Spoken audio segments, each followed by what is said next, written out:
നവകേരള യാത്രയ്ക്കിടെ ആലപ്പുഴയിൽ യൂത്ത് കോൺഗ്രസ് പ്രവർത്തകരെ വളഞ്ഞിട്ട് തല്ലിയ കേസിൽ മുഖ്യമന്ത്രിയുടെ ഗൺമാൻ അനിൽ കല്ലിയൂരും സുരക്ഷാ ഉദ്യോഗസ്ഥൻ എസ് സന്ദീപും ചോദ്യം ചെയ്യലിനായി ഇന്ന് ആലപ്പുഴ സൗത്ത് പോലീസ് സ്റ്റേഷനിൽ ഹാജരാകണം.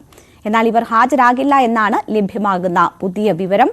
ശരണ്യ സ്നേഹജൻ വിവരങ്ങളുമായി ചേരുകയാണ്. ശരണ്യ, ഇത് നോട്ടീസ് നൽകിയ നടപടി പോലും വളരെ വൈകിയാണ് ഉണ്ടായിട്ടുള്ളത്. ഏതാണ്ട് ഒരു മാസം കഴിഞ്ഞിട്ടാണ് അവരുടെ ഓഫീസിലെത്തി ഈ നോട്ടീസ് കൈമാറിയത്.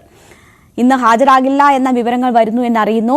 നടപടികൾ വൈകിപ്പിക്കുക എന്നത് തന്നെ ആയിരിക്കുമോ ഉദ്ദേശം? തീർച്ചയായിട്ടും രേണുക, ഇതിനകത്ത് അതായത് ഈ സംഭവം നടന്ന ഡിസംബർ 15-നാണ് നവകേരള യാത്രയുമായി ബന്ധപ്പെട്ട ആലപ്പുഴ ജനറൽ ആശുപത്രി ജംഗ്ഷനിൽ റോഡരികിൽ നിന്ന് പ്രതിഷേധിച്ച യൂത്ത് കോൺഗ്രസ് KSU പ്രവർത്തകരെ പോലീസ് വരുതിയിലാക്കിയിട്ടും, അതായത് ലോക്കൽ പോലീസ് അവരെ വരുതിയിലാക്കിയിട്ടും പിന്നീട് പുറകെ വന്ന മുഖ്യമന്ത്രിയുടെ സുരക്ഷാ വാഹനം നിർത്തി അതിനകത്തു നിന്നാണ് അനിൽ കല്ലിയൂരും ഗൺമാനായ അനിൽ കല്ലിയൂരും ഒപ്പം തന്നെ സന്ദീപും മറ്റ് കണ്ടാൽ അറിയാവുന്ന 2 സുരക്ഷാ ഉദ്യോഗസ്ഥരും ചേർന്ന് ഈ 2 ചെറുപ്പക്കാരെ മർദ്ദിച്ചത്. ഈ മർദ്ദനത്തിൽ ഇവരുടെ തലയ്ക്ക് പൊട്ടലേൽക്കുകയും ഒപ്പം തന്നെ അജയുടെ കൈ ഒടിയുകയും ചെയ്തിരുന്നു. ഈ തോമസിനും അജയ്ക്കും ഗുരുതരമായ പരിക്കേറ്റിട്ടും അത് നിയമം മറികടന്നുള്ള ആക്രമണമാണ് എന്നുള്ള രീതിയിൽ വലിയ വിമർശനം ഉയരുകയും ചെയ്തിട്ടും ഇവർ കേസുമായി പോലീസിനെ സമീപിച്ചപ്പോൾ ആലപ്പുഴ സൗത്ത് പോലീസോ ജില്ലാ പോലീസ് മേധാവിയോ ആദ്യഘട്ടത്തിൽ തന്നെ കേസെടുക്കാൻ തയ്യാറായിരുന്നില്ല. പിന്നീട് കോടതി ഇടപെടലിനെ തുടർന്നാണ് ഈ ചെറുപ്പക്കാരുടെ മർദ്ദിച്ച സംഭവത്തിൽ കേസെടുക്കാൻ പോലും സൗത്ത് പോലീസ് തയ്യാറായത്. ഈ സംഭവം കേസെടുക്കാനായുള്ള നിർദ്ദേശം വന്ന് അതിനുശേഷവും ഒരു മാസം കഴിഞ്ഞിട്ടാണ് ഈ പ്രതികളായ ആളുകൾക്ക് ചോദ്യം ചെയ്യലിന് ഹാജരാകുന്നതിനായി നോട്ടീസ് നൽകിയത്.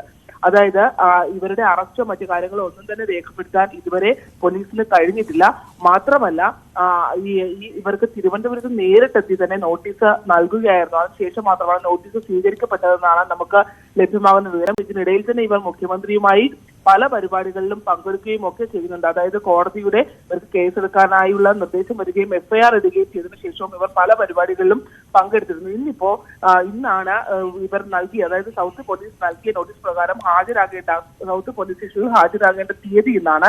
പക്ഷെ ഇന്നും എത്താൻ സാധ്യതയില്ല എന്നുള്ളതാണ് നമുക്കിപ്പോൾ ലഭ്യമാകുന്ന വിവരം.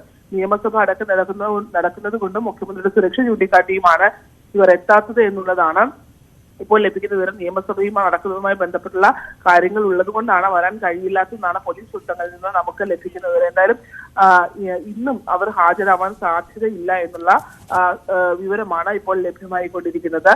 വലിയ വിവാദങ്ങൾക്ക് ഇടവെച്ച സംഭവമാണിത്. അറിയാലോ, 2 ചെറുപ്പക്കാരെ, അതായത് KSUവിന്റെ നേതാവ് തോമസിനെയും ഒപ്പം തന്നെ അജയ്, 2 പേർ മാത്രമാണ് പ്രതിഷേധവുമായി റോഡരികിൽ നിന്നിരുന്നത്.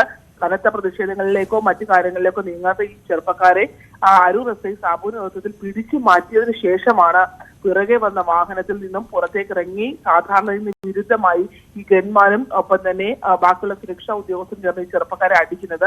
അടിയേറ്റ് വീണ അവരെ താഴെ വളഞ്ഞിട്ടടിക്കുകയും ഈ തോമസിന്റെ തല അടിയിൽ പൊട്ടുകയും ഒപ്പം തന്നെ അജയുടെ കൈ ഒടിയുകയും ചെയ്തിരുന്നു. അത്തരം സംഭവങ്ങൾ വലിയ ആക്ഷേപങ്ങൾക്ക് ഇടവരുത്തിയപ്പോഴും മുഖ്യമന്ത്രി താൻ ഇതൊന്നും കണ്ടിട്ടേ ഇല്ല എന്നുള്ള നിലപാടാണ് സ്വീകരിച്ചത്. മാത്രമല്ല ഈ സംഭവം തനിക്ക് അറിയേയില്ല എന്നുള്ള രീതിയിലുള്ള നിലപാടാണ് അദ്ദേഹം ഇപ്പോഴും സ്വീകരിക്കുന്നത്. മാധ്യമങ്ങളടക്കം ദൃശ്യങ്ങൾ വന്നിട്ടും ആ നിലപാടിൽ ഒരു മാറ്റവും ഉണ്ടായില്ല. അതിന്റെയൊക്കെ തുടർച്ചയെന്ന് വേണം കരുതാൻ. ഇപ്പോൾ സുരക്ഷാ ഉദ്യോഗസ്ഥരും ഒരു മാസമായിട്ടും അറസ്റ്റോ മറ്റു നടപടിക്രമങ്ങളിലേക്കോ ഒന്നും തന്നെ നീങ്ങാത്ത സാഹചര്യത്തിൽ ആ കേസ് മുന്നോട്ട് പോവുകയാണ്. ശരണ്യ സ്നേഹജനാണ് വിവരങ്ങൾ നൽകിയത്.